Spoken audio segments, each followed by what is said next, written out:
Do livro O Consolador, pelo Espírito Emmanuel. Capítulo 3. Parte 4. Iluminação. Necessidade. Pergunta número 218. A propaganda doutrinária para a multiplicação dos prosélitos é a necessidade imediata do Espiritismo? De modo algum. A direção do Espiritismo, na sua feição do Evangelho redivivo, pertence ao Cristo e seus prepostos, antes de qualquer esforço humano, precário e perecível. A necessidade imediata dos arraiais espiritistas é a do conhecimento e aplicação legítima do Evangelho da parte de todos quantos militam nas suas fileiras, desejosos de luz e de evolução. O trabalho de cada uma na iluminação de si mesmo deve ser permanente e metodizado.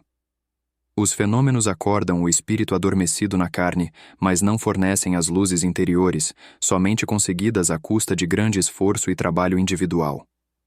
A palavra dos guias e mentores do além ensina, mas não pode constituir elementos definitivos de redenção, cuja obra exige de cada um sacrifício e renúncias santificantes no laborioso aprendizado da vida. Pergunta número 219. Nos trabalhos espiritistas, onde poderemos encontrar a fonte principal de ensino que nos oriente para a iluminação?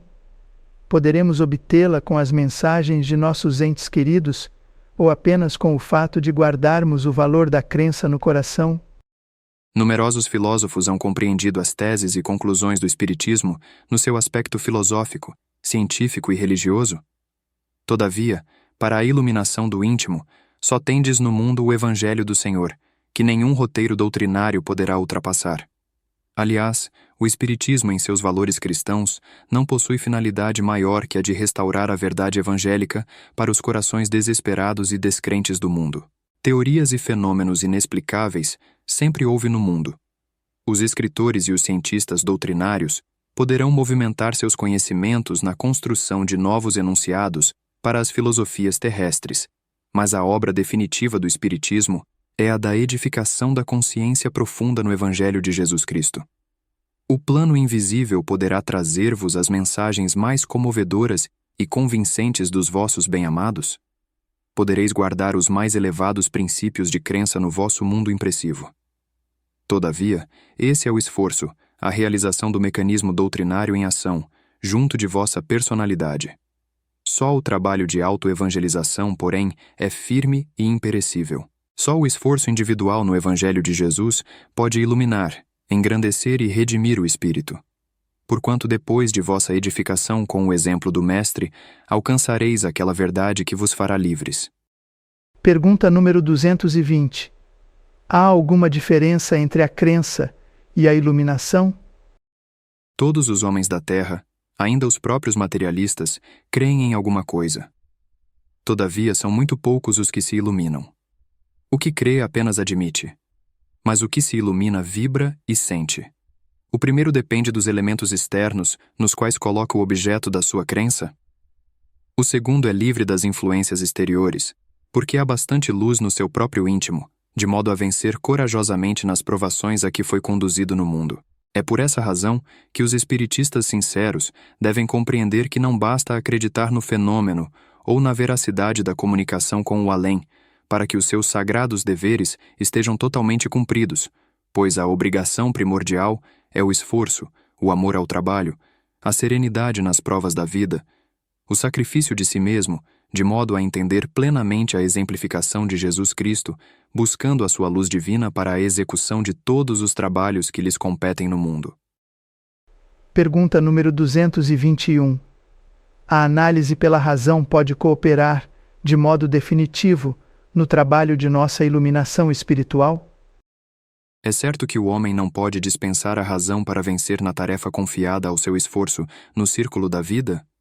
Contudo, faz-se mister considerar que essa razão vem sendo trabalhada de muitos séculos no planeta, pelos vícios de toda a sorte. Temos plena confirmação desse acerto no ultrarracionalismo europeu, cuja avançada posição evolutiva, ainda agora, não tem vacilado entre a paz e a guerra, entre o direito e a força, entre a ordem e a agressão. Mais que em toda parte do orbe, a razão humana ali se elevou às mais altas culminâncias de realização e, todavia desequilibrada pela ausência do sentimento, ressuscita a selvageria e o crime, embora o Fausto da civilização. Reconhecemos, pois, que na atualidade do orbe toda a iluminação do homem há de nascer, antes de tudo, do sentimento.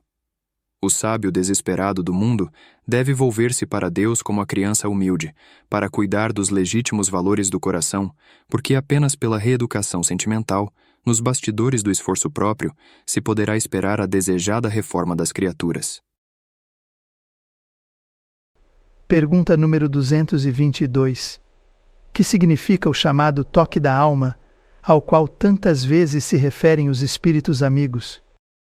Quando a sinceridade e a boa vontade se irmanam dentro de um coração, faz-se no santuário íntimo a luz espiritual para a sublime compreensão da verdade. Esse é o chamado toque da alma?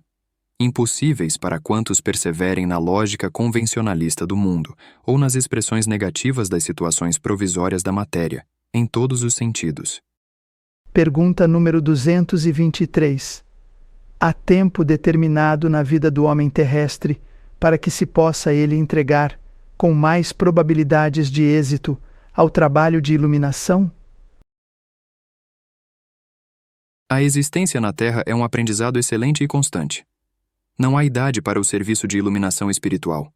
Os pais têm o dever de orientar a criança, desde os seus primeiros passos, no capítulo das noções evangélicas, e a velhice não tem o direito de alegar o cansaço orgânico em face desses estudos de sua necessidade própria.